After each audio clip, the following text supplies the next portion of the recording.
Só um momento que eu estou procurando aqui, se eu consigo achar a apresentação. Assim, do ponto de vista organizacional, sempre fiquem à vontade de colocar as perguntas no chat, conforme eles aparecem, ok? E depois nós teremos tempo para discussão aberta, mas também querendo colocar já fica registrado aqui, ok?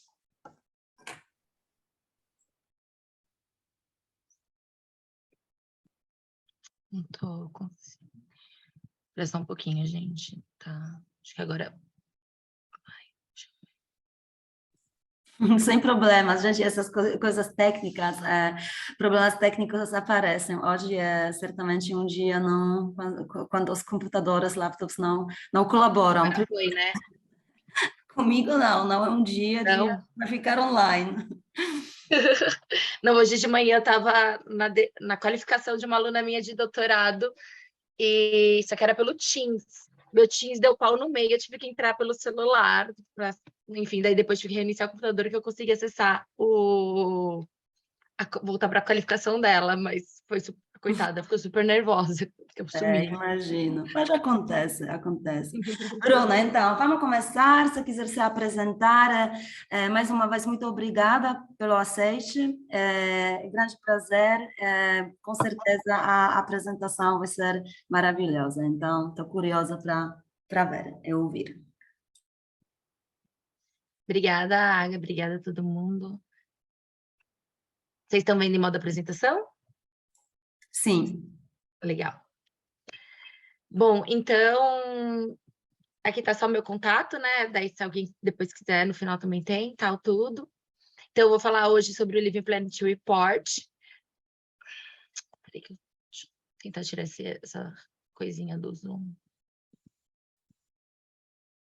Acho que depois ela sai, né, a bainha. Bom, me apresentando rapidamente, né? Meu nome é Bruna Fatipavani, eu sou pesquisadora em economia ambiental. Eu tenho um bacharelado em oceanografia pela USP, mas desde o final da minha graduação, desde o meu TCC, eu já trabalhei com a parte de valoração econômica ambiental, já fui caminhando para essa área. Daí comecei o mestrado, primeiramente, em ciências lá no ITA, mas já trabalhando na área de valoração de serviços ecossistêmicos, com um foco maior em carbono e já em florestas. Já pulei da oceanografia para Mata Atlântica. Daí, quando eu estava terminando o meu mestrado, eu fui para fazer uma especialização em Direito e Gestão do Meio Ambiente, porque como eu trabalhava com carbono, eu sentia muita falta de saber discutir melhor essa parte de direito, de mercado de carbono, RED, que é uma coisa que ainda tinha muito pouco no Brasil. Então, que a gente ainda está caminhando, né, para o mercado regulado. Foi isso em 2009, 2010, e a gente ainda está caminhando, né, para esse mercado regulado de carbono aqui nacional. E daí, depois dessa especialização, eu estava entrando já no doutorado, também em ciências lá no ITA, continuei trabalhando com a parte de pagamentos por serviços ambientais, já era uma outra metodologia ali da economia ambiental, com outros tipos de serviços ambientais.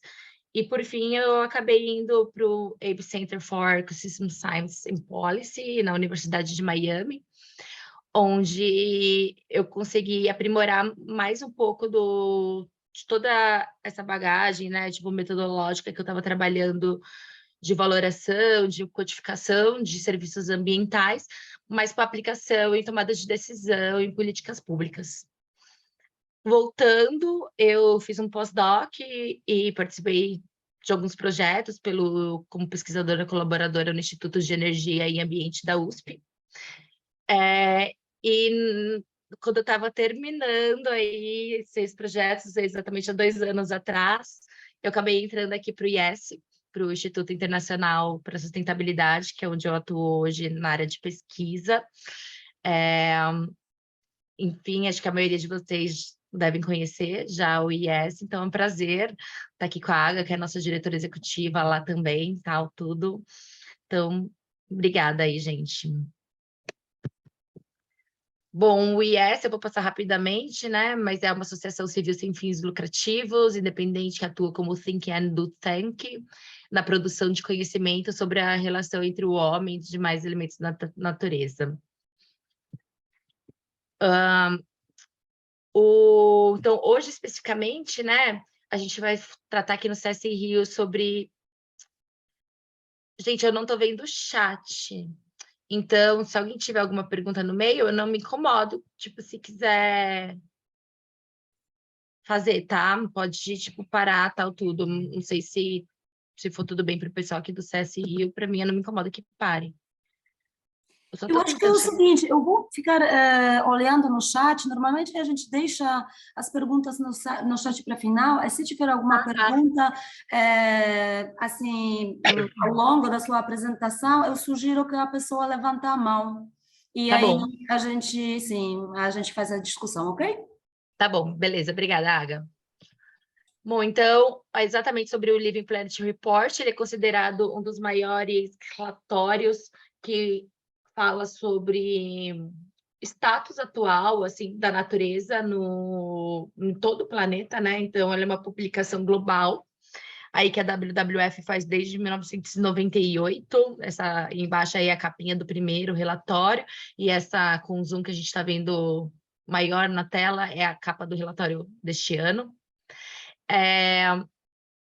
Ele é um relatório bianual, né, e que reúne muitos pesquisadores que estão trabalhando na área tanto de biodiversidade como em outras questões ambientais que são desafios, né, aí nessas últimas décadas.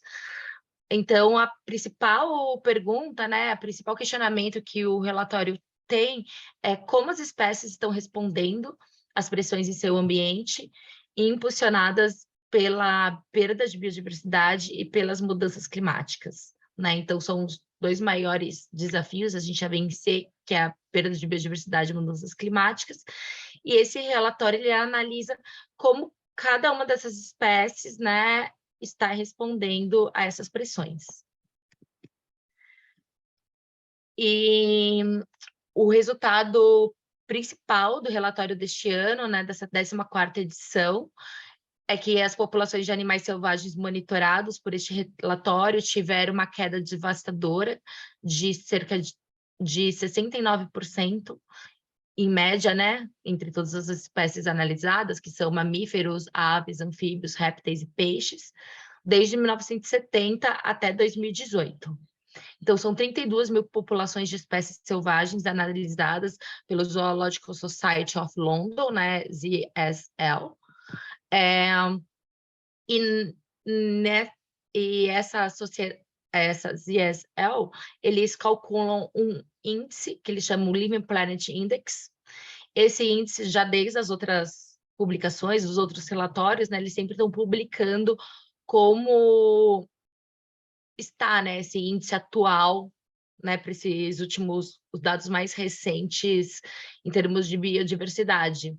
Então, nesse último índice, eles conseguiram analisar os anos de 1970 a 2018, e como vocês podem ver aí no gráfico, eles mostram esse declínio, né, em todas essas 32 mil populações de espécies selvagens analisadas, um declínio de 69%, quase 70%. Então, é um resultado super alarmante, né?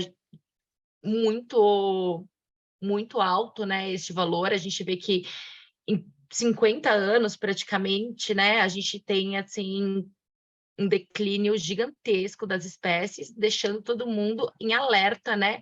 Para uma possível extinção em massa, né? Ali das espécies nos próximos anos, se a gente continuar com a degradação na mesma celeridade, né, com a mesma aceleração que a gente ainda tem hoje.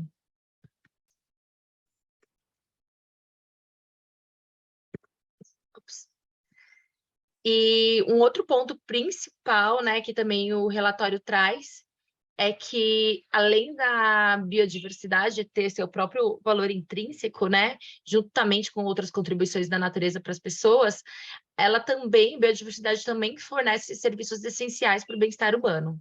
como roupas, alimentos, medicamentos, entre muitos outros. Então, se a gente perder a biodiversidade, a gente estará automaticamente perdendo estes serviços que a biodiversidade nos oferece.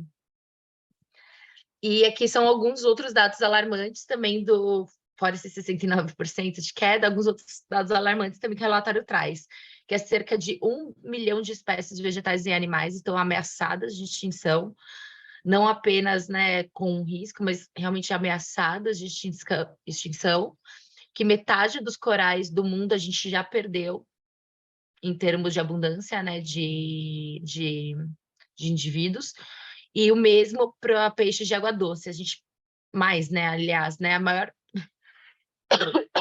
maior perda que o relatório indicou nesses últimos 50 anos foi em relação aos peixes de água doce, né, principalmente devido à explotação desses recursos marinhos, desculpa, desses recursos vivos, né, ali dos nossos rios. Então, cerca de 83% dos peixes de água doce já foram reduzidos do que a gente tinha antes em quantidade.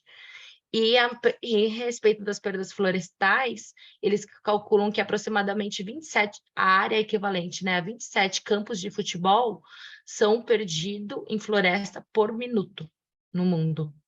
Então, é como se a cada minuto, 27 campos de futebol, tipo, a área, né, de 27 campos de futebol fosse embora, por minuto. Então, é um dado, assim, muito gigantesco, mostrando como, né, a mudança do uso do solo, ela impacta nessa transformação, né, tipo, para a perda de biodiversidade, né, e também mudanças climáticas. Uma coisa bem legal desse relatório é que ele traz muitos dados, mas também numa linguagem bem acessível, né? Então, às vezes a gente pega artigo científico que traz alguns índices comparativos, né? E alguns números que fica mais difícil de a gente levar não só para o público leigo, mas também para a tomada de decisão, mas esse relatório ele tem este cuidado de transformar essas mensagens de uma maneira que seja mais fácil de compreensão e também de aplicação numa tomada de decisão, de consideração, né, por diversos atores. O gráfico que vocês estão vendo, essa figura aí à direita, é um gráfico, né, que mostra qual foi a perda dessa biodiversidade por continente. Então, o continente que teve menor perda foi a Europa e a Ásia Central, de 1970 até 2018, gente, né, na mesma data ali que o índice analisa. Em seguida foi a América do Norte, depois a Ásia e Pacífico, já com aproximadamente metade, em seguida a África, e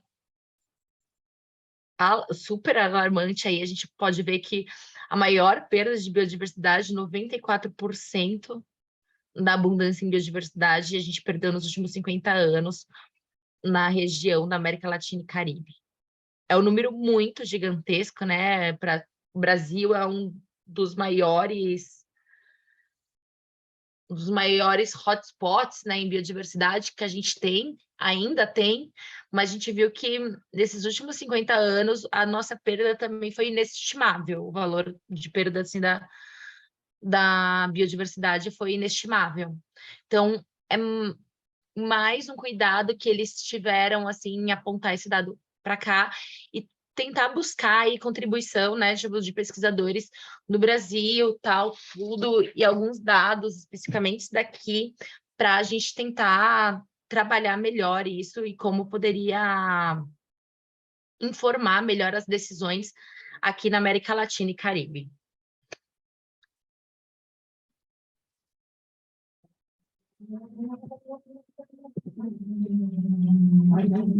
Então, a primeira pergunta, né, o primeiro questionamento que acho que a gente talvez tenha com esses dados todos é: por que precisamos de um planeta saudável?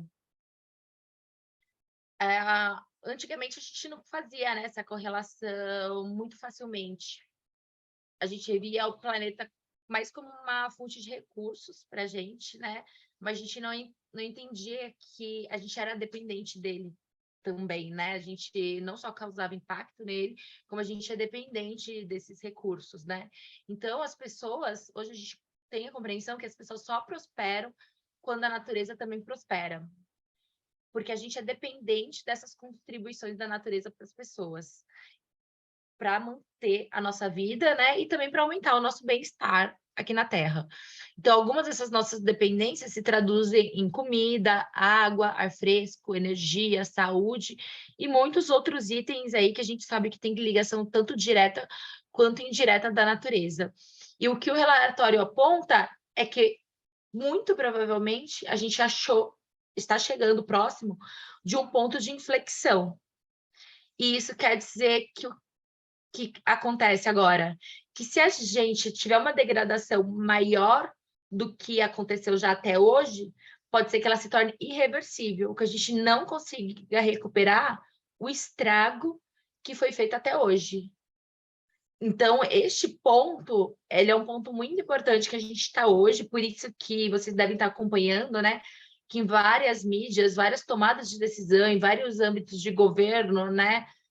A gente está falando muito sobre agora a questão ambiental, porque a gente não é porque a gente virou bonzinho de uma hora para outra, não, é que a gente viu que se a gente chegar nesse ponto de inflexão, a gente não vai conseguir reverter mais isso.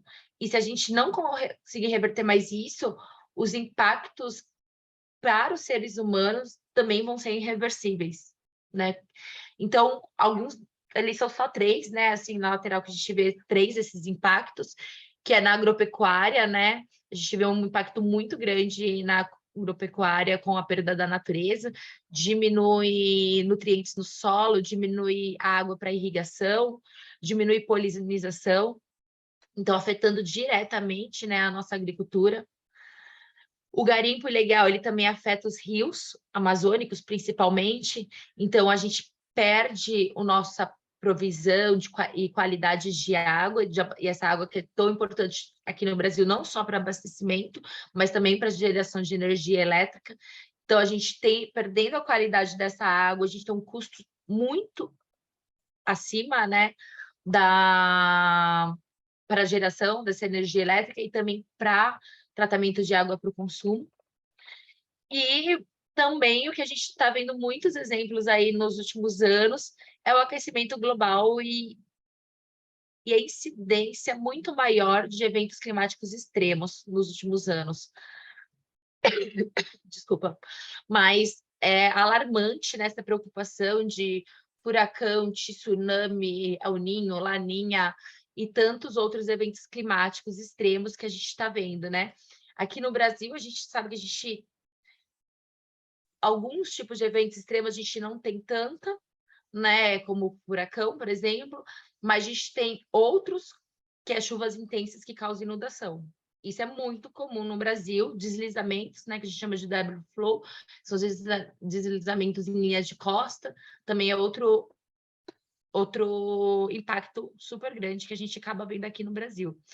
Então, acho que a gente chegou, né, com esse relatório numa hora que a gente precisa parar e olhar. Se a gente continuar com a mesma degradação, esses eventos vão só piorar. A gente não vai conseguir mais recuperar o estrago, né, que eles podem ocorrer. E por que tudo isso, né? Então, por que a gente está perdendo essa biodiversidade? Tipo, a gente viu que é ruim, né, isso, mas por que está acontecendo, né? O que está afetando o nosso planeta que a gente está perdendo a biodiversidade? A Plataforma Intergovernamental para a Biodiversidade de Serviços Ecossistêmicos, né, IPBES, ela identificou 5 fatores principais para essa perda de biodiversidade no planeta. A primeira é mudança no uso do mar e da terra. A segunda, exploração direta de organismos. Terceira, mudanças climáticas. Quarta, poluição. E 5, espécies invasoras. Para que, só dando, né, um geral, quem não conhece a IPBES é um órgão, uma iniciativa, né, multilateral, um órgão que tem como base e supervisão 4 unidades da ONU. Então, ele engloba quase todos os 151 países, né, do mundo, assim, quase totalidade ali dos países, e também ele traz um respaldo científico muito grande. Então, ele analisa quais são as situações de biodiversidade, de serviços ecossistêmicos, que existe até hoje através de publicações científicas. Então, ele faz uma revisão bibliográfica muito pesada, muito grande, tipo, são experts na área realmente que fazem essa revisão bibliográfica, e com isso foi a identificação desses fatores chaves. Então, não foi apenas um estudo que identificou esses fatores chaves, foi uma revisão sistemática feita de tudo que era publicação na área de biodiversidade e serviços ecossistêmicos, e esses experts identificaram essas 5 principais ameaças à biodiversidade.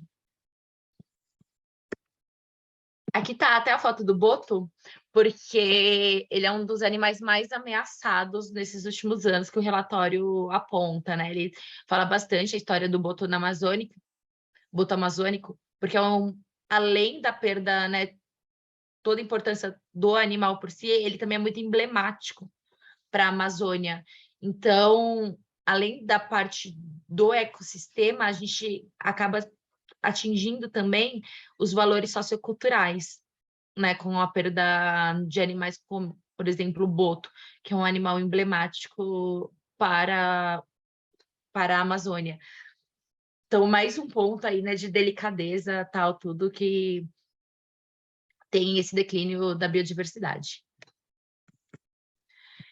E além dessas...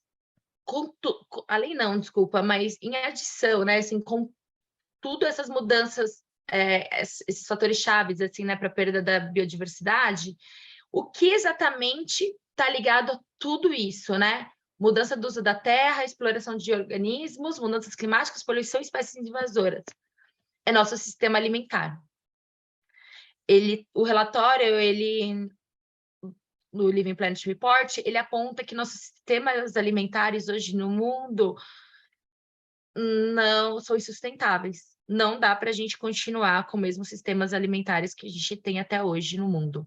A gente sabe que precisamos comer, né? Precisamos alimentar a população. Sabemos que tem populações com demandas agrícolas ainda muito grandes no mundo, mas, por outro lado, a gente precisa tomar estratégias mais eficientes para suprir essa demanda agrícola, para ter sistemas alimentares mais eficientes. A maneira hoje que a gente tem esses sistemas, elas são insustentáveis, tanto na produção desses alimentos quanto no consumo desses alimentos, né? Ambos os lados, tanto a produção quanto o consumo, faz a degradação dos ambientes serem super agravante para a natureza e, consequentemente, né, para as pessoas também. Então, alguns dados que o relatório traz é que essa produção de alimentos, ela causa cerca de 70% da perda de biodiversidade na Terra, cerca de 50% da perda de biodiversidade em água doce e cerca de 30% das emissões de gases de efeito estufa. Então, como é importante a gente repensar as nossas escolhas e estratégias alimentares também.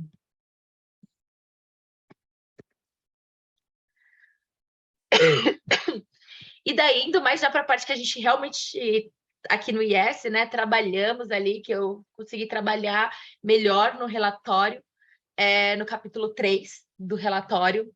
Esse capítulo 3, ele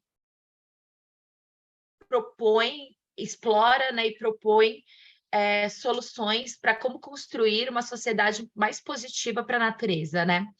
Então, esse capítulo ele é focado em modelos que exploram diferentes cenários de como impulsionar essa mudança transformadora de que precisamos para frear este declínio de biodiversidade. E através desses cenários exploratórios, a gente consegue entender qual é o papel da economia, tecnologia, consumo, produção e política dentro de todo esse declínio da biodiversidade, né? Em cada sessões, são várias sessões que compõem esse capítulo, e para cada uma dessas sessões a gente consegue analisar o papel de todos esses itens e de como ter essa alteração, né, uma transformação desses itens na tomada de decisão. Desculpa, gente, tá? Minha garganta tá difícil hoje. Então, um primeiro ponto, né, dessas sessões que a gente trabalhou o título é que as raízes de uma crise entrelaçada. Isso daí, ela expressa o quão importante é e o quão necessário, né, não só importante é a gente tratar das questões de clima e biodiversidade juntas. Ano passado, né, em 2021, pela primeira vez, os órgãos de clima e biodiversidade da ONU trabalharam juntos, que foi teve um workshop, né, que até nosso presidente do IES, né, o Bernardo Strasberg, participou, que foi um relatório de um workshop co-participativo entre o IPBES, que é a Plataforma Intergovernamental para a Biodiversidade e Serviços Ecossistêmicos, com a Plataforma Intergovernamental para Mudanças Climáticas. Eles trabalharam, os especialistas dessas duas plataformas trabalharam juntos pela primeira vez para identificar quais eram as conexões entre essas duas crises de mudanças climáticas e perdas de biodiversidade, entender quais eram os pontos em comum, né, tipo, que ocasionava essas crises e como a gente conseguiria trabalhar junto essas crises, porque não dá mais para a gente trabalhar a biodiversidade e trabalhar mudanças climáticas, né? Ah, vamos ter essas ações para a biodiversidade, vamos ter essas ações para mudanças climáticas. E foi publicado nisso em 2021, e esse como o report, né, da WWF, ele é bianual, então ele resgata, né, essa publicação de 2021 pela primeira vez agora, indicando a necessidade, né, de trabalhar isso de uma forma junta, clima e biodiversidade. E eles alertam porque se a gente não trabalhar nessas duas coisas de uma maneira conjunta, a gente vai ter um futuro que é tanto impossível para a biodiversidade como impossível para a regulação climática. Uma outra sessão que a gente trabalhou, ela mostra a necessidade de uma transformação rápida em todo o sistema. Então, não somente a transformação do sistema, mas que ela tem que ser rápida, né? Não adianta a gente fazer metas a tão longo prazo, que elas podem não ser suficientes, porque a gente já está perto daquele ponto de inflexão que foi apresentado, né, no status quo, né, tipo do segundo capítulo do relatório. Então, como a gente está muito perto já desse ponto de inflexão, as mudanças precisam ser rápidas e precisam ser em todos os sistemas. A gente apresenta esse gráfico, na verdade é um só, eu só separei assim de um lado e do outro para ficar maior e ser mais fácil de todo mundo enxergar em tela. Então, do lado, primeiramente, são os drives diretos ligados às pessoas, que é aumento demográfico, questão sociocultural, que entra a questão de tipo de dietas alimentares, economia, consumo muito alto, tecnologia, governança e os valores intrínsecos mesmo das pessoas, e também aqueles diretamente que a gente faz, né, as ações diretamente impactantes no meio ambiente, que é a extração de combustíveis fósseis, mudança de uso da terra, overexplotação dos recursos finitos, né, que a gente sabe tem, tanto renováveis quanto não renováveis, poluição e as espécies invasoras, que são aqueles 5 drivers que o IPBES relatou como as 5 principais mudanças, 5 principais causas da perda da biodiversidade, né? São esses drivers diretos. E considerando esses drivers, né, essas alterações, a gente vê que a gente tem 2 cenários aí, né? Um é o status quo, que é como acontece se a gente continuar da mesma forma que estamos hoje, continuando com as mesmas políticas, os mesmos valores e as mesmas pressões que acontece hoje. Então, a gente pode ver que o gráfico de clima, são 2 gráficos sempre que a gente tem, né? O de clima e depois o gráfico de biodiversidade. O gráfico de clima, a gente vê que a nossa temperatura continua aumentando, o aquecimento global continua aumentando muito, né? Então, assim, você vê que a primeira linha ali é 2020, a segunda é 2050, e em 2100 já está em níveis muito inabitáveis, praticamente, se a gente continuar no mesmo status quo que gere hoje. E a mesma coisa para a biodiversidade. A gente já teve um declínio muito grande, que é essa linha, esse início da linha que vocês podem ver até esse primeiro corte de 2020, mas se a gente não tomar atitudes muito sérias, a gente tem um declínio em biodiversidade muito maior até 2100. Então, para isso, a gente vai trabalhar no resto dessas sessões em cenários de transição. Esses cenários de transição, eles pedem mudanças realmente transformativas na sociedade que podem impedir rapidamente esses declínios e essas alterações, né, em clima e biodiversidade. Então, para clima, vocês veem que mesmo tendo ações instantâneas, praticamente, ações realmente rápidas, ainda a gente vai ter um aumento do clima, né? Tipo assim, da temperatura global nos próximos anos, e para depois conseguir uma regulação climática até o ano de 2100.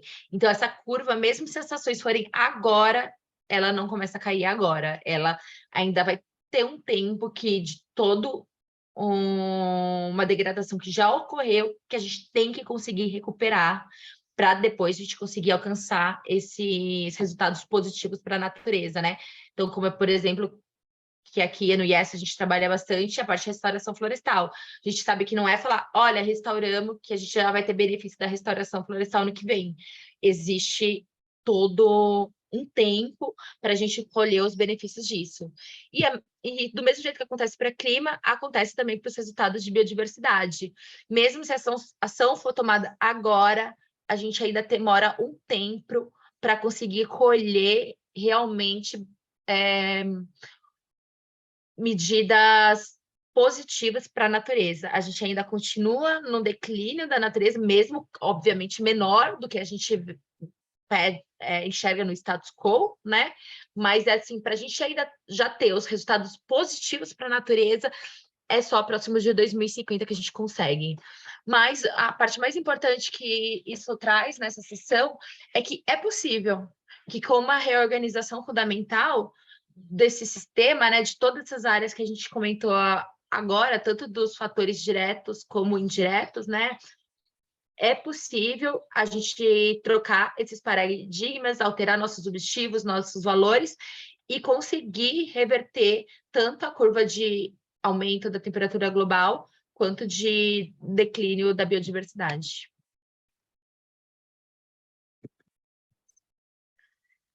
A próxima sessão que a gente trabalhou é continuação dessa praticamente, porque a gente fala qual é a mudança transformadora que é necessária para uma ação deliberativa em suas forçantes. Então, não adianta, né, a gente estimar cenários se a gente realmente não deliberar essas ações, né? Tipo, não ter metas ambiciosas, né? Não ter esforços ambiciosos para isso, né? Então, essa sessão ela é baseada numa modelagem de cenários que utiliza muito da interface política para identificar futuros plausíveis. Ela destaca a necessidade de abordar esses drives como uma mudança transformadora na sociedade, em mais de um aspecto. Então, ela fala que, quando você, no gráfico ali que a gente consegue ver à direita, que essa linha preta, né, essa linha mais escura, seria esse status quo aí dessa nossa forçante, né, tipo de da nossa linha de biodiversidade.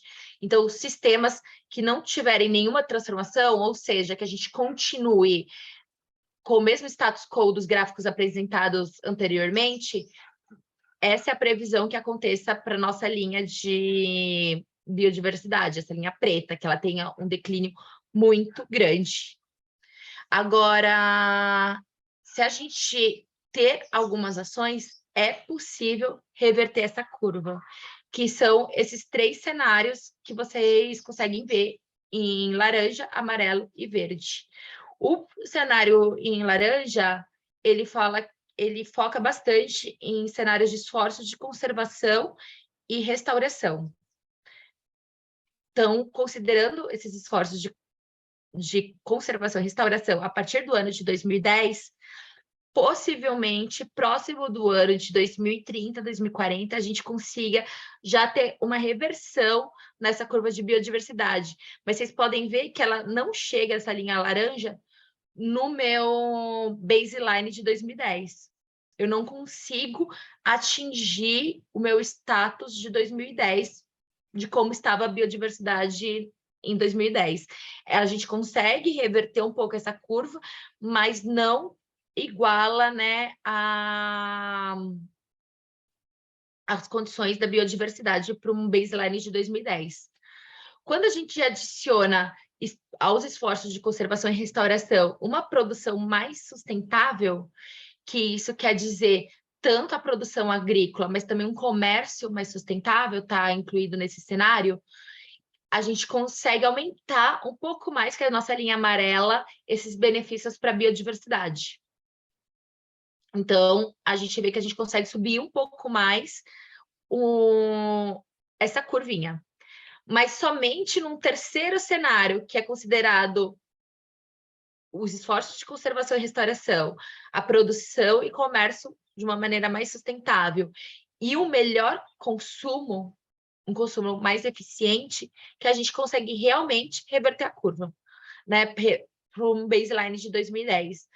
Então, esse consumo mais consciente seria tanto focar, seriam duas coisas principais, que seria reduzir o lixo e também ter dietas alimentares mais sustentáveis, que volta lá no outro ponto que foi identificado já no capítulo 2 do relatório, né? Que nosso sistema alimentar é uma das principais causas da perda de biodiversidade e também da emissão de gases de efeito estufa para a atmosfera. Então, quando a gente considera esses 3 pontos, é a única chance que a gente tem de realmente reverter a perda de biodiversidade, né? É um artigo que são dos autores que trabalharam com a gente nesse capítulo, né? Que eles apontam exatamente isso, né? Quanto que a gente precisa dessas ações transformadoras para realmente atingir o baseline que a gente teria em 2010, né? Que a gente tem hoje, que é de quando eles começam a fazer o estudo.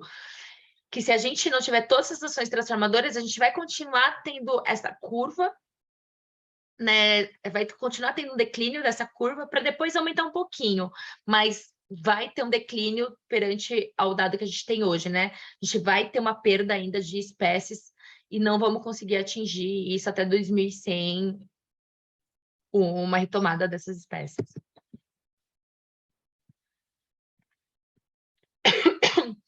E outro ponto crucial do relatório é colocar as pessoas, a natureza, como temas centrais de todos esses cenários futuros, de todas essas tomadas de decisão. Ele fala, mais do que centrais no relatório, eles falam que as pessoas e a natureza têm que ser o coração de toda tomada de decisão. Então, não adianta a gente pensar só nos benefícios diretos que a gente está envolvido, né? Mas a gente tem que pensar em princípios de justiça socioambiental para esse relatório, para a gente conseguir chegar nesses números que parem tanto a curva de declínio de biodiversidade quanto a curva de aumento da temperatura global. Então, se a gente não colocar populações que sofrem mais, populações que não só que sofrem mais porque têm menos recursos, mas também têm menos condições favoráveis no ambiente delas, se a gente não tiver essas considerações, essas ponderações, né, entre os nossos cenários, a gente não vai conseguir alcançar o resultado que a gente espera.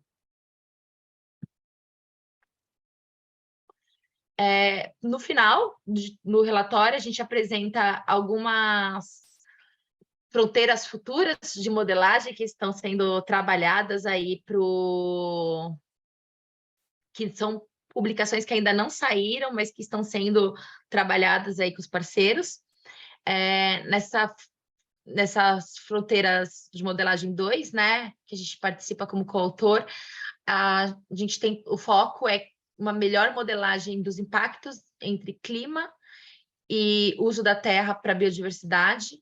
Então, é calculada exatamente aquela ligação que a gente apontou anteriormente, que é, se a gente não considerar os impactos, mudança do uso da terra é super importante para a biodiversidade, mas o clima também é muito importante. Então, se a gente não considerar os dois quesitos, tanto a mudança de uso da terra quanto a mudança climática para esses cenários futuros de biodiversidade, a gente não vai conseguir fazer cenários plausíveis e viáveis para deter, né, essa perda.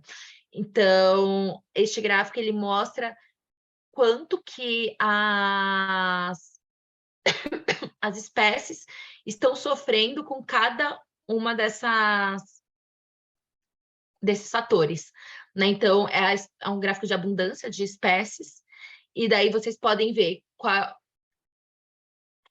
o cinza, ele é como se fosse um status quo do que teria agora, tá? Que esse chart socioeconomic pathway que a gente usa. O verde escuro, ele é com a expansão das medidas de conservação. O verde claro é com a expansão de restauração ecológica.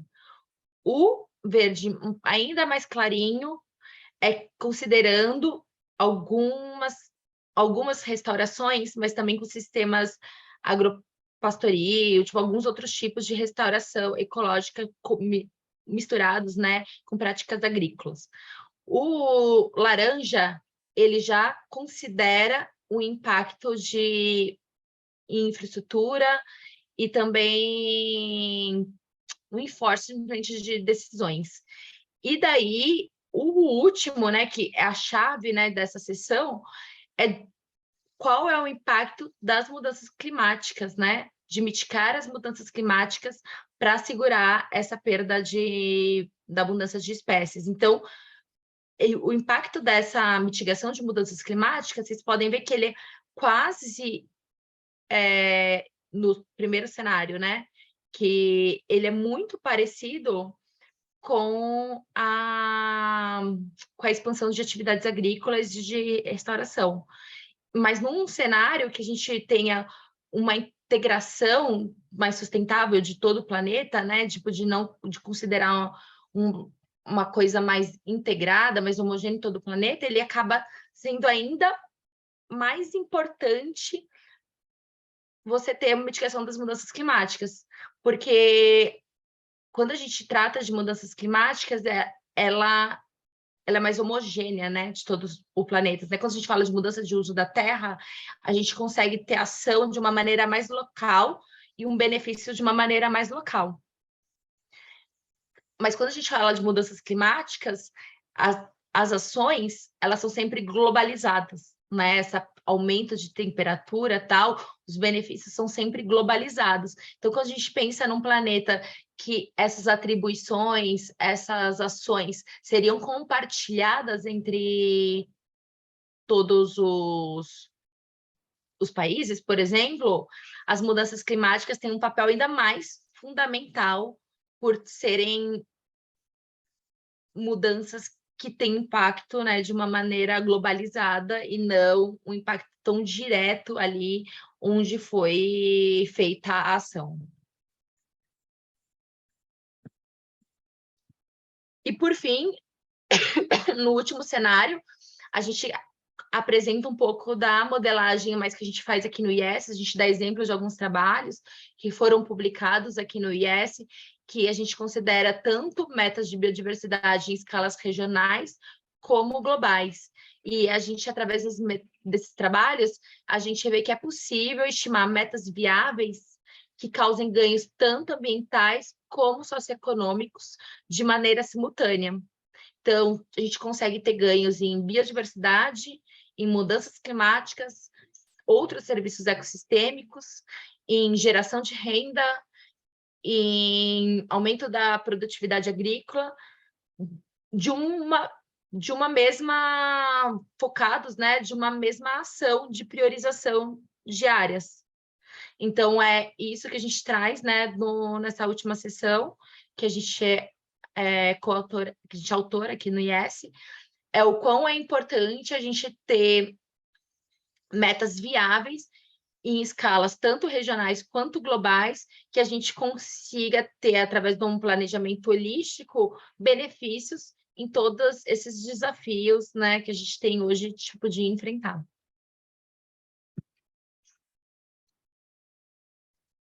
Ai, gente, desculpa, meu gato pulou aqui. E daí, por fim, né, no relatório, assim, como um dos fechamentos do relatório, eles apontam muito que essa ação é urgente, que essa ação precisa ser agora e que todos têm um papel fundamental para salvar o nosso planeta, né? Ele não está só na mão dos ricos, não está só na mão da tomada de decisão, não está só na mão dos cientistas, ele está na mão de todo mundo. E que pequenas ações individuais, apesar que pode parecer não ser suficiente no momento que você faz, mas coletivamente essas ações têm um poder muito grande, né? Então, todas essas ações acabam, por menor que ela seja, acaba sendo muito importante. Só aproveitando o paralelo, né, que a gente pode fazer hoje, como a gente já está aí na iminência de domingo, é o voto, né, para as eleições, né? A gente é um voto só que a gente tem aqui, que a gente pode, né, ajudar nessa mudança aí, né, nessa ação transformadora. Pode parecer que um voto não importa, mas se a gente coletivamente, né, trazer essa ação de transformação, a gente consegue fazer uma mudança, né? Então, uma pequena ação individual, ela junto num coletivo, ela é capaz de fazer uma grande mudança, né? Tanto no país quanto em todo o globo. E daí aqui são 6 exemplos que o relatório traz como ações que todo mundo consegue fazer e que é importante a gente já começar a fazer agora, que é usar menos energia, comprar menos coisas, viajar de uma forma mais ecológica, pensar no que comemos, falar sobre as causas que defendemos e manifestar-se. Então, são 6 ações simples que, no nível de indivíduo, a gente consegue tomar, né? E essas ações já são fundamentais para a gente conseguir ter essa mudança transformadora que a gente está buscando. Ele também aponta, né? A gente falou que o Brasil tem um grande impacto, 94%, né, da perda de biodiversidade, né, de populações de espécies aqui, mas também ele aponta que no Brasil também já tem iniciativas e soluções sendo aplicadas. Então, eu coloquei aqui quatro iniciativas que ele aponta, mas lá ele descreve melhor, até mesmo no site do WWF, ele faz até apontamentos diretos para quais são, né, quem são esses grupos que estão fazendo essas ações, mas seriam ações de produção de alimentos e restauração no Cerrado, ação de utilização de GPS para ajuda na conservação das onças pintadas, como a tecnologia no povo Kayopó-Membequer tenta barrar a devastação na Amazônia, e como que 80% da degradação da Mata Atlântica tem potencial de ser recuperada através de esforços de restauração. Então, são 4 iniciativas e soluções para o Brasil que já existem e que são fomentadas aí pelos resultados deste relatório. Então, temos um cenário alarmante no Brasil, mas a gente tem a possibilidade de reverter isso.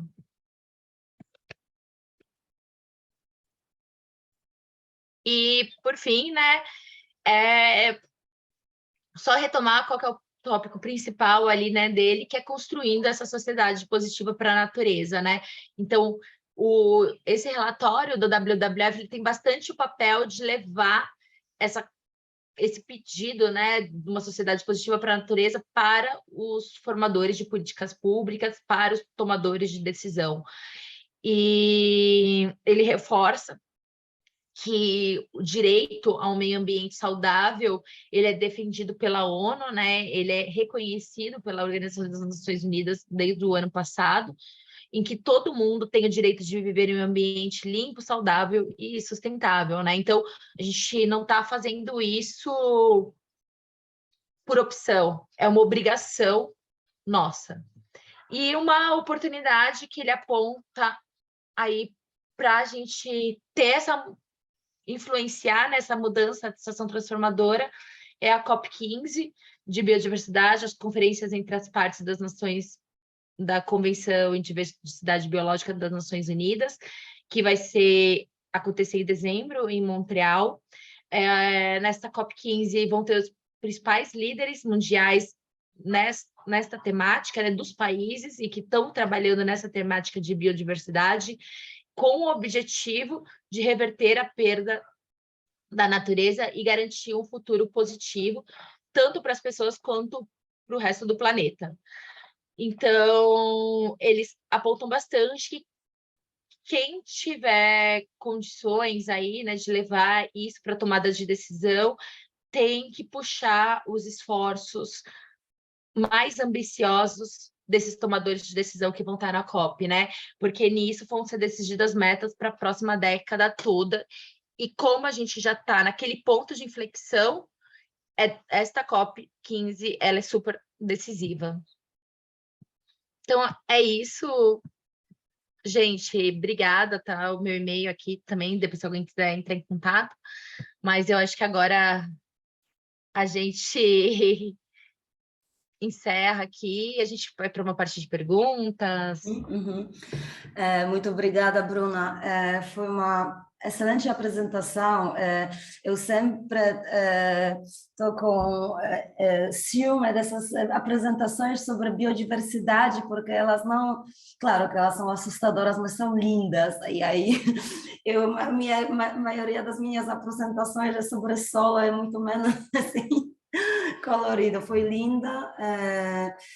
Muito informativa e também assustadora, mas mostrando as ações que a gente pode, nós como indivíduos, fazer, que é sempre muito importante, porque às vezes a gente tem uma tendência de jogar responsabilidade para outra pessoa, ele ou ela, ou fulano deve fazer alguma coisa, mas é sempre importante pensar sobre a nossa responsabilidade. Muito obrigada. Eu tenho uma mão levantada do Gustavo e também temos uma... Queria rapidamente, Aga, Sim. muitas dessas figuras é do relatório também, né? Então, como o relatório do WWF tem esse caráter de ser bem voltado, né, para a sociedade mesmo, a informação, então ele traz várias figuras e gráficos coloridos, tal, tudo. Então, também as figuras não são todas minhas, tá? Eu tive aí um bom subsídio do relatório para poder deixar a apresentação mais coloridinha. Bom, de qualquer forma, funciona muito bem. Eu acho que essa parte visual é muito importante, principalmente para um ambiente mais amplo, para sim, pessoal geral. Bom, tem algumas perguntas aqui. Qual é o link do relatório? Também tem uma pergunta do Marcos, do BNBS. E também tem uma mão levantada. Eu acho que podemos ir pela sequência das perguntas que apareceram. Então, não sei, Bruna, se você quiser olhar aqui no chat, ou Marcos, se você quer falar agora também, fique à vontade de abrir o mic. Olá, boa noite. Vocês me ouvem? Obrigado. Não, era a dúvida, será uma dúvida bem técnica, se aquele 94% para a América Latina e Caribe é perda de estoque, né? Então, minhas populações são 94% menores, ou perdi 94% da biodiversidade? Assim, eu fiquei na dúvida. E aí eu queria aproveitar e aí fazer uma pergunta, duas perguntas simples, assim, né? Naquele gráfico que você faz, as simulações para o conjunto de ações, eu fiquei com a impressão que o efeito marginal, né, da mudança de hábito de consumo é maior do que os efeitos das outras duas ações que acho que estão relacionadas a políticas públicas. É isso? É isso mesmo a conclusão? Ou ou porque tem talvez algum efeito, alguma interação com os outros dois cenários, aí esse efeito marginal das decisões de consumo individuais se sobressaem. E aí, a minha última pergunta é o seguinte, acho que a conclusão que eu entendi do ponto de vista de política pública é que parece que qualquer ação que conjugue captura de carbono com proteção de habitat seria uma ação ótima, né? Assim, deveria ser a ação que a gente tinha que perseguir mais rápido, o que é a impressão que eu tenho, não sendo um especialista também, eu tenho essa impressão, mas quando você vai conversar com a galera de carbono, assim, não é a mensagem que eles passam, né? Então, queria te ouvir um pouco sobre isso.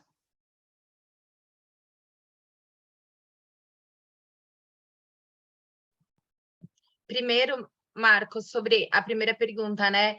Ela não é esse 94%, ele é um índice, ele não é em termos de número de indivíduos, e então não é que a gente tem 94% menor do que a biodiversidade, do que a riqueza, digamos assim, e não é também em número de indivíduos, que é em termos de abundância.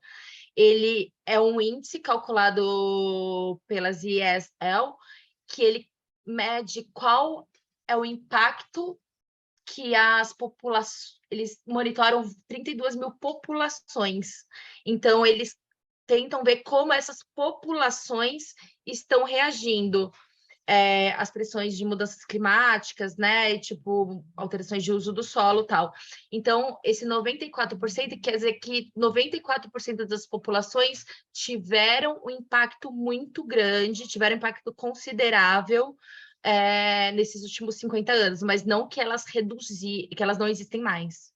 Tá? Então, é um índice que o relatório ele trata desde a primeira publicação dele e tal, tudo.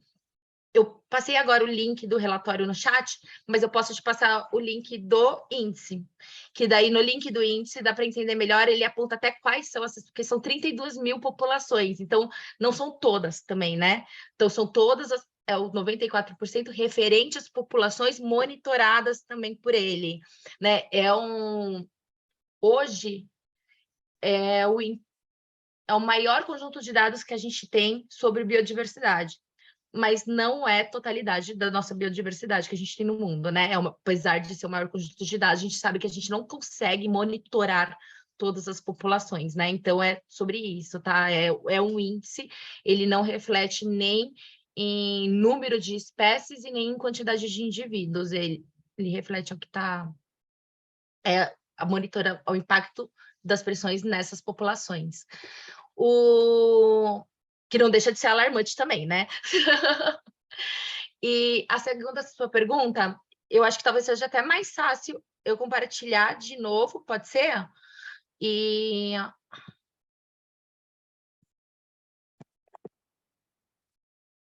Opa.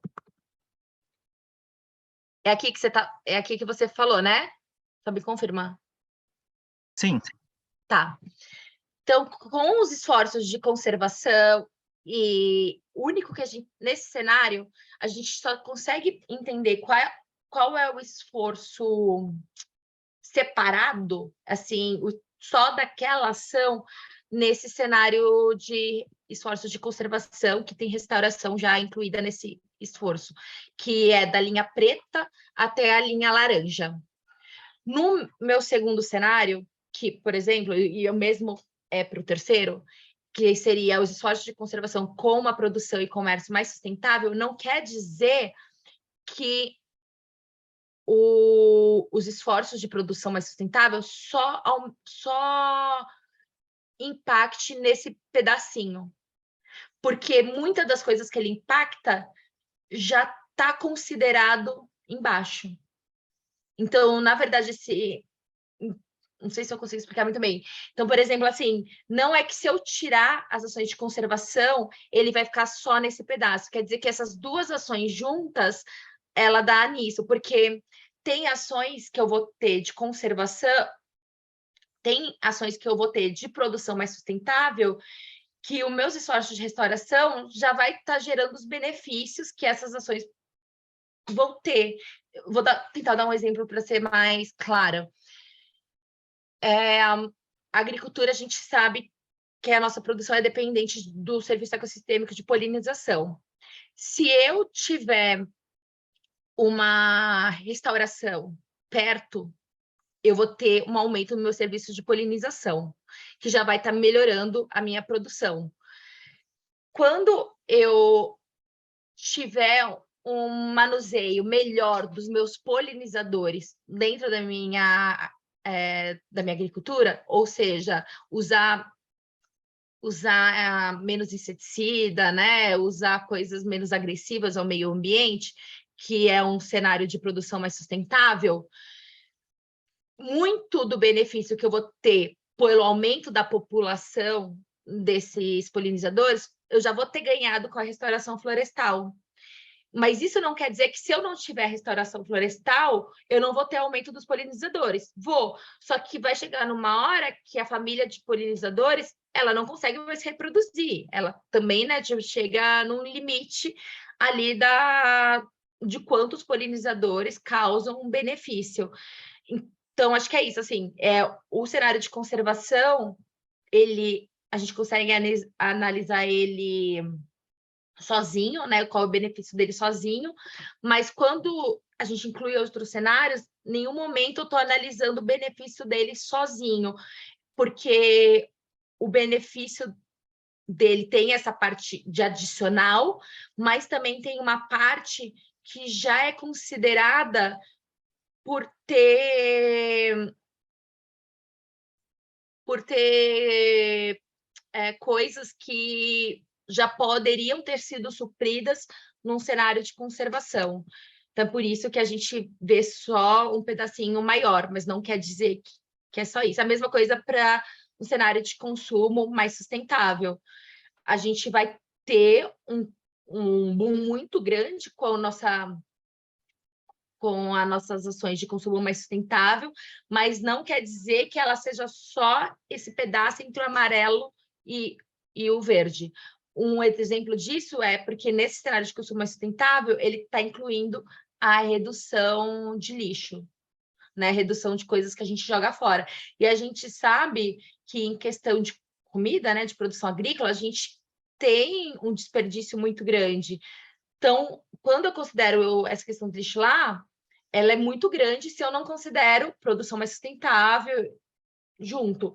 Mas quando eu estou considerando a produção mais sustentável, ela também já está considerando que eu vou ter menos desperdício na minha agricultura. Então, eles acabam sendo, muitas vezes, juntos ali, né? Tipo, acaba tendo uma sobreposição dos benefícios dele, que acaba não sendo sempre, não é tudo sempre adicional.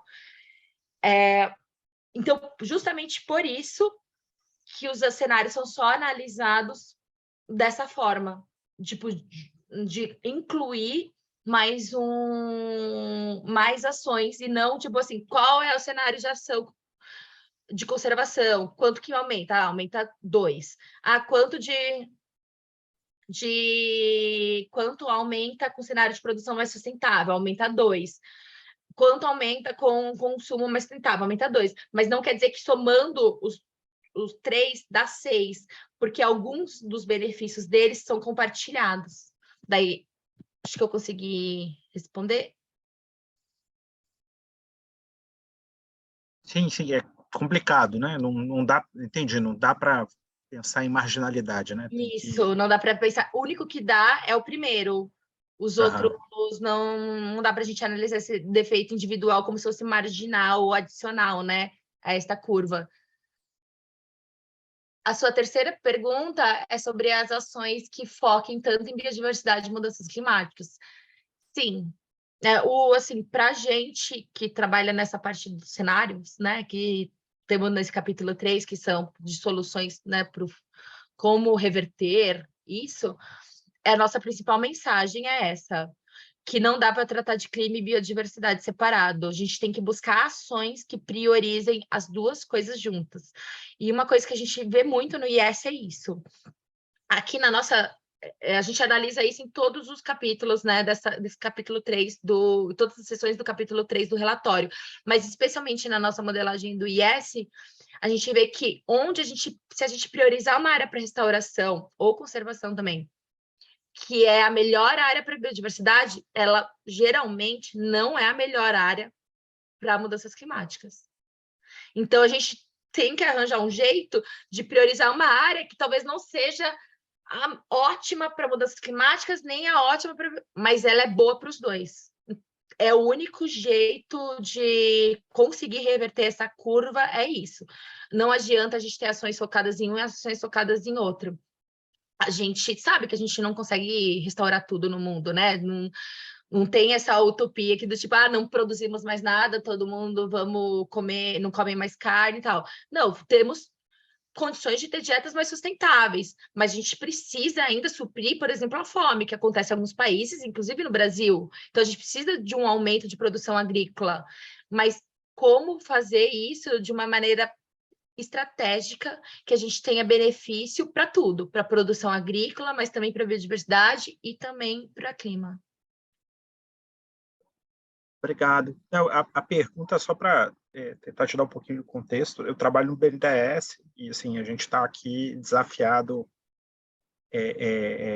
com essa agenda, né, para pensar investimentos de longo prazo no Brasil, mas também tem essa agenda de formações de mercado, né? Então, nesse momento, tem algumas iniciativas de formação do mercado voluntário e tem diversos Sim. originadores de crédito de carbono e a rigor, você tem que também avaliar qual que é o impacto que ele tem e escolher qual que é a régua para avaliação desse impacto, né? Com certeza. Eu tinha essa impressão e ver o relatório, de certa forma, acho que dá um indicador, dá uma guia para a gente pensar como, para falar assim, o crédito de carbono do bike Itaú não é igual ao crédito de carbono de restauração um lugar importante para a biodiversidade, e isso tem que ser capturado, né, na hora que você vai avaliar. Beleza, Marcos. Tipo, especialmente de crédito carbono, né? A gente sabe que teve um boom, o crédito carbono, ele teve um boom de 150% no último ano, né? Então, ele mais do que dobrou, teve um adicional, né, de quase 150%, então ele mais que dobrou a comercialização desses créditos carbonos em um ano. No começo, era essa discussão, né, de quanto que geraria de benefícios em sequestro, né, para mitigação das gases de efeito estufa. Mas hoje em dia a gente já tem algumas metodologias que consideram benefícios para a biodiversidade e comunidade. Um exemplo que muitas empresas já estão trabalhando, a maior certificadora que a gente tem no mundo hoje é a Verra. E hoje o crédito mais requisitado, não comercializado, porque já tem projetos antigos com outros tipos de crédito, mas o crédito mais requisitado em novos projetos é o CCB, que é o crédito de carbono, comunidade e biodiversidade. E ele considera exatamente os três, exatamente por isso, que sem considerar os três, não é que não adianta, não é que é ruim, mas não é suficiente. Tá bom. Obrigada, Bruna. Eu acho que teve uma mão levantada aqui do Gustavo, mas como não tenho mais o... sim, tem, ok, vamos lá, Gustavo. E depois tem mais duas perguntas aqui no chat. Ok, boa noite, pessoal. Estou representando a startup Simbi, que trabalhamos com conservação e produção sustentável. E a gente acompanha aí o relatório, alguns trabalhos feitos a partir disso. Muito boa a apresentação da Bruna também. E a temática que eu quero trazer é quanto ao ponto que ela falou de polinizadores, né? Em especial as abelhas, porque não parece-nos que não está sendo considerada a perda de biodiversidade de abelhas, né? De forma geral. Você sabe dizer alguma coisa específica, Bruna?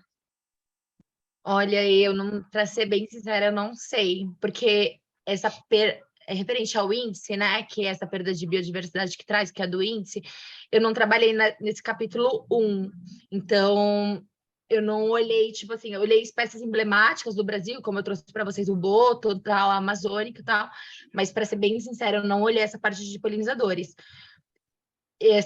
Mas é a mesma coisa, eu posso passar, inclusive, aqui no chat a página do índice das ISL, onde eles falam exatamente quais são essas 32 mil populações consideradas. E daí você pode dar um cheque melhor que eu, porque você deve saber os nomes dessas populações de abelhas muito melhor que eu para, tipo, saber. Mas, assim, sua questão é super importante, né? Inclusive, para a gente... É um relatório, né, gente? Então, ele não tem... Não esgotamos as informações que estão lá e nem as análises que podem ser feitas, né? E daqui 2 anos vai ter outro com dados ainda melhores. A gente está melhorando, né, ao longo dos anos. Então, se não tiver, Gustavo, eu acho que é até uma coisa para a gente, tipo, se mobilizar para trazer no próximo relatório, ver como se daria, né? Porque eles têm um monitoramento dessas espécies, né? Então, como se daria para ter um adicional de monitoramento de alguma família, né? De alguma população de abelhas. Com certeza muito importante aí, Gustavo. Obrigada pela atenção aí. Sem dúvida, porque quando a gente fala em preservação e produção, né, as pesquisas mostram que 90% aí depende de polinização por abelhas. Então, não tem como desvincular e não mostrar isso, né? E também agradeço pela resposta, Bruna. Vamos co-criar um novo relatório aí, incrementando as abelhas. Obrigada. Vamos lá. Obrigada. Bruna, tem um pouco... Bom, Lucas, não sei se o Lucas está aqui. Gostaria de falar, perguntar? Oi, ok. Então, tem 2 perguntas aqui. Bruna, tem um palpite de quantos... Bom, você pode ler. Você tem isso no chat também. Quantas porcentagem essas 32 mil populações são do todo?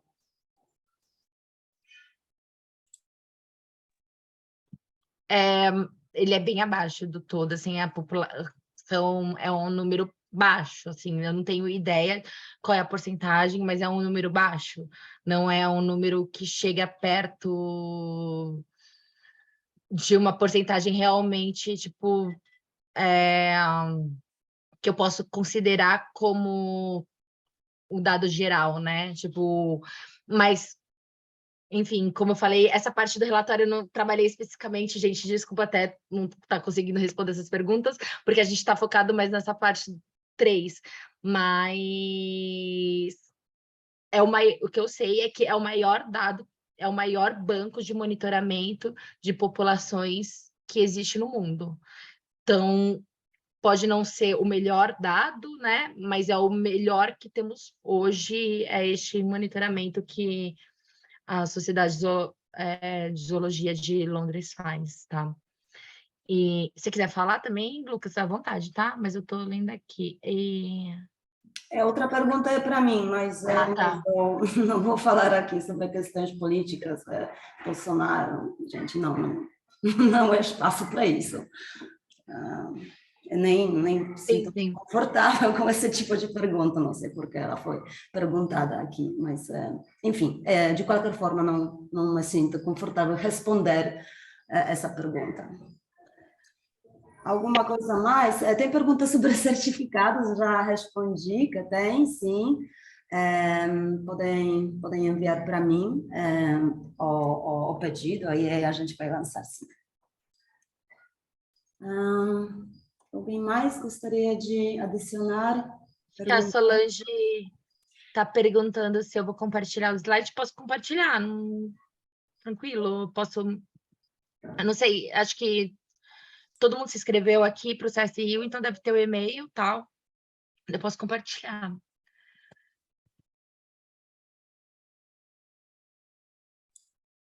Ótimo. Mais alguma colocação? Bruna, alguém? Então, mais uma vez, muito obrigada, Bruna, por seu tempo e compartilhar esse conhecimento novo. Obrigada a todas e todos pela participação. Nós ainda teremos mais 2 seminários nesse semestre. Um sobre... As datas ainda não são confirmadas, mas provavelmente daqui 2 ou 3 semanas, esses são intervalos dos nossos seminários.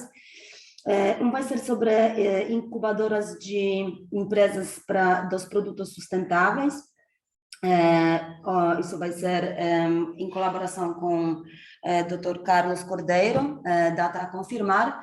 E também o último vai ser sobre, o último ou o penúltimo, porque a gente está vendo as datas certas, vai ser um pouco ligado ao que não um pouco, na verdade, bastante ligado ao que a Bruna apresentou. Então, as estratégias para conciliar desenvolvimento agrícola com restauração. Então, a minha formação é sobre questões de solo, questões de uso da terra, e o meu... Assim, minha paixão, meu desafio é como conciliar o que a Bruna você falou, a produção dos alimentos, que a gente não vai parar de produzir, talvez, não sei, não sei, alguns anos, quando tudo vai se tornar no laboratório in vitro, mas eu acho que nem nossa, nem próxima geração vai viver isso, então a gente depende da terra, e aí como manejar essa terra de uma forma mais sustentável, melhor, vai ser o tópico do nosso próximo ou próximo ou último seminário. Então, são todos muito bem-vindos, muito obrigada mais uma vez. Se alguma pergunta surgir, fiquem à vontade de entrar em contato. Coloquei meu e-mail aqui, mas também temos um e-mail geral do contato do núcleo do CS Rio, na PUC Rio. E aí, é isso. Muito obrigada. Obrigada, Aga. Obrigada a todo mundo aí. Até mais, gente. Tchau, tchau.